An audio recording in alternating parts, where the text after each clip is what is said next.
Bonjour, donc bienvenue dans la calculatrice solution sans MVC. Nous étions restés à la gestion des événements et nous avions commencé à implémenter la réception d'un chiffre. Donc nous étions en état initial, nous avions reçu un chiffre. Alors le code pour l'instant ça donnait ça. Donc si on est dans l'état initial, on reçoit un chiffre, on va l'enregistrer et on va se dire tiens, je vais afficher ce chiffre, en fait l'opérateur gauche que j'ai reçu, je vais l'enregistrer. Alors ce qui se passe, c'est que nous changeons d'état, donc il faut noter le fait que nous changeons d'état dans le traitement de l'état initial.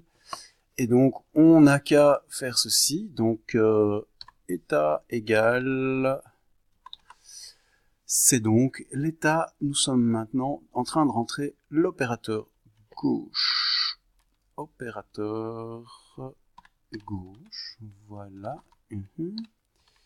Ok. Activity, état, point opérateur gauche, hop, gauche.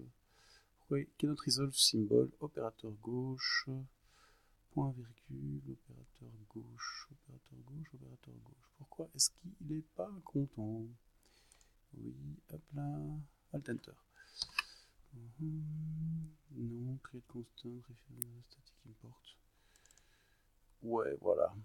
Bref. Alors nous allons maintenant traiter le cas. Opérateur gauche. Opérateur gauche.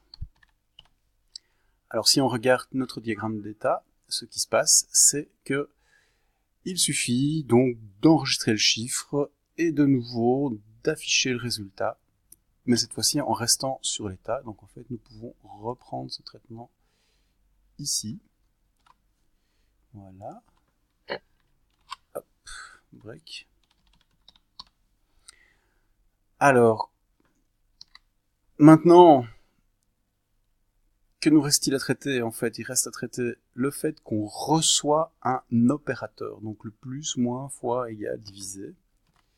Alors ceci va se traiter ailleurs que dans onChiffre. Donc on va peut-être continuer à traiter les cas dans lesquels on reçoit un chiffre. Alors on reçoit un chiffre, qu'est-ce qui se passe si on est dans l'état opérateur? On va changer vers opérant de droite, et en fait on va faire la même chose que ce qu'on a fait précédemment, sauf que au lieu d'afficher l'opérant de droite, l'opérant de gauche, pardon, on va afficher l'opérant de droite. Donc, si nous sommes dans l'état qui s'appelle opérateur, alors, dans ce cas-là, on commence à construire l'opérant de droite qui vaut le chiffre, et je me rends compte que j'ai fait une erreur. Donc l'opérant droit, oui d'accord, hop là, et on va donc dans ce cas-ci passer vers l'état opérante droit, voilà, et oui, Alt Enter, voilà, et on va afficher donc cette opérante sur l'afficheur, opérant droit. Et ici, quand je me dis que je m'étais trompé, c'est parce que quand on est dans l'opérateur gauche, en fait, ce qu'on fait, c'est qu'on concatène donc tous les chiffres reçus. Quand on est à l'initial, on n'a pas encore de chiffre, donc on remplace le chiffre existant par celui-là. Dès qu'on a rentré un chiffre, on continue à le rentrer, on tourne en rond ici dedans et on le rentre. Quand on est un opérateur, on a un nouveau chiffre qui commence, donc on écrase ce qu'il pouvait y avoir dans l'opérateur droit, on change d'état et on affiche le résultat. Par contre, si maintenant on se trouve dans l'état opérateur droit, c'est la même chose, sauf que il ne faudra pas changer d'état. Donc on ne doit pas changer d'état et il faut bien concaténer le chiffre qui vient d'arriver. Et donc ici, on a fait, je reçois l'état initial, le chiffre, je suis en opérant de gauche, je reçois le chiffre, je suis dans l'état opérateur, je reçois le chiffre, et je suis dans l'opérande, je reçois le chiffre. Voilà. Alors maintenant, on peut traiter la réception d'un opérateur. Alors la réception d'un opérateur, on avait enregistré cela dans un gestionnaire d'événements. Donc si je vais voir le design, non pas donc, du contenu, du détail.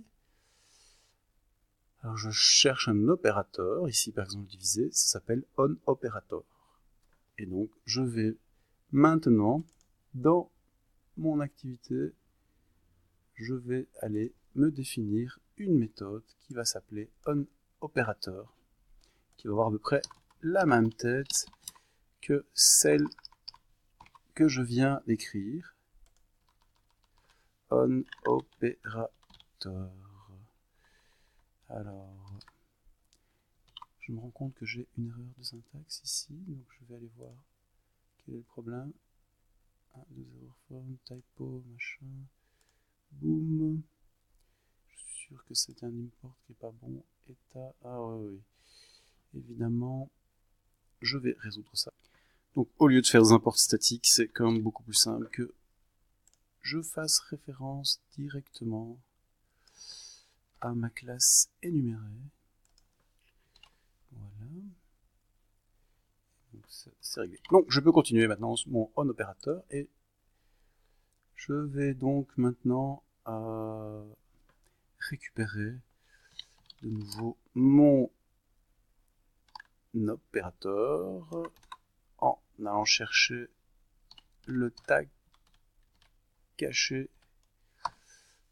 dans mon objet view. Vous vous rappelez, j'avais enregistré en fait dans mes objets view chaque fois un tag correspondant au chiffre. C'est pas tout à fait nécessaire, mais bon, ça permet éventuellement d'avoir de la souplesse, d'avoir une différence entre ce qui est affiché et ce qui est la valeur cachée dedans. Et donc, je fais un beau switch case sur la valeur de cet opérateur. Non, sur la valeur de mon état, bien sûr. Voilà. Et donc, le premier état que je vais traiter, c'est l'état opérande gauche. Alors, si je suis dans l'état opérande gauche, que se passe-t-il? En fait, il faut que j'enregistre mon opérateur. Donc, je vais m'enregistrer dans ma variable private mon opérateur. Opérateur égale hop. Voilà. Et je change d'état. Donc, mon état devient maintenant l'état opérateur. Opérateur, point virgule. L'état opérateur qui est en majuscule état point opérateur point virgule. Voilà. Autre état à traiter, c'est quand je suis dans l'état opérateur, j'y reste en fait. Donc ça va avoir la même tête que ça, sauf que je ne vais pas changer d'état simplement quand je suis dans l'état opérateur. Donc dans mon état opérateur, bon, je reste dans l'état opérateur, hein, c'est pas très grave, je peux quand même supprimer ça. Voilà. Maintenant, autre état, c'est quand je suis dans l'état opérande droite, et bien je reviens dans mon état. Donc je peux carrément réutiliser ce truc-là, ou voir si je veux être subtil. Est-ce que je peux faire ça de point Bings comme ça, voilà. Donc j'ai pas besoin ici de cela. Default point virgule. Vous marquez ici que je ne fais pas de traitement d'erreur entre guillemets pour les événements qui surviennent dans des états dans lesquels ils ne doivent pas survenir. Je considère que mon diagramme d'état est incomplet pour l'instant, hein, donc je vais juste faire une solution partielle avec ce diagramme d'état partiel. Voilà. Donc j'ai mon opérateur qui est enregistré ici. Notez qu'il ne faut pas changer l'affichage. L'affichage reste le même tant qu'un chiffre n'est pas rentré. C'est au moment où on rentrera un chiffre que l'état changera ou qu'on appuiera sur la barre, enfin le signe d'égalité. Alors c'est ce qu'on va faire tout de suite. On va traiter donc le signe d'égalité qui se trouve quelque part onégal. Donc mon gestionnaire s'appelle onégal. Voilà, donc je vais créer un gestionnaire d'événements public void onégal qui reçoit une vue en paramètres. Voilà.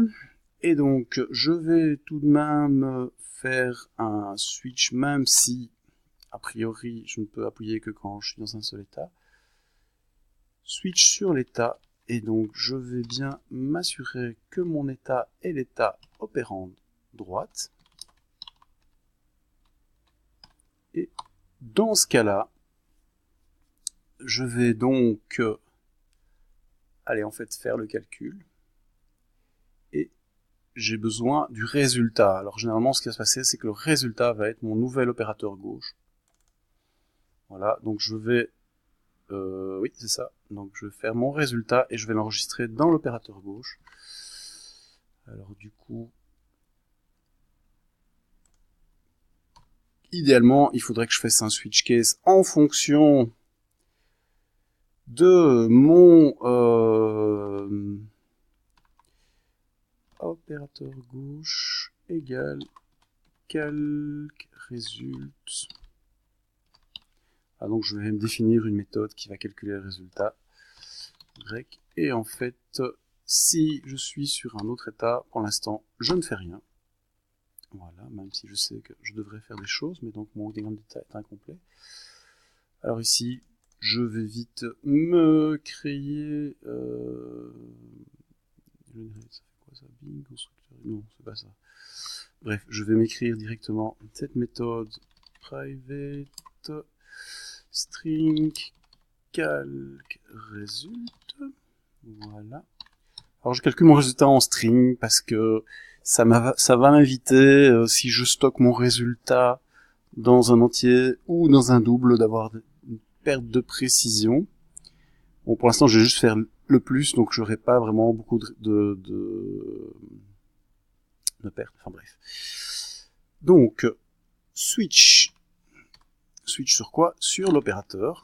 Alors, si mon opérateur... ça va marcher, ça. Si c'est un plus... alors, ce que je fais, simplement, je me dis que je vais faire carrément un return de... donc, il va falloir que je transforme mes deux strings en entier et puis que je fasse le calcul.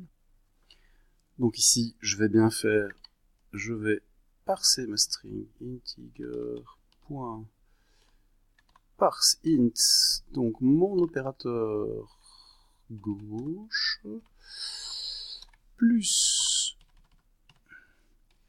integer.parseInt de mon opérateur droit. Et du coup, j'ai bien un entier. Et bon, je vais peut-être faire ça de façon plus... voilà, ici comme ça. Hop, point virgule. Et ensuite, je vais simplement faire un return de 13. Si tout va bien, plus, bien sûr, hop là, voilà, comme ça. Alors, il faudrait que je traite évidemment les autres cas. Voilà, donc en fait, on peut faire juste la même chose pour le moins. Sauf qu'évidemment, il faut faire moins au lieu de plus. Pas default, machin, tac, CTRL-C. Voilà. Alors, je vais escamoter toute la problématique de gérer les virgules, etc., etc.,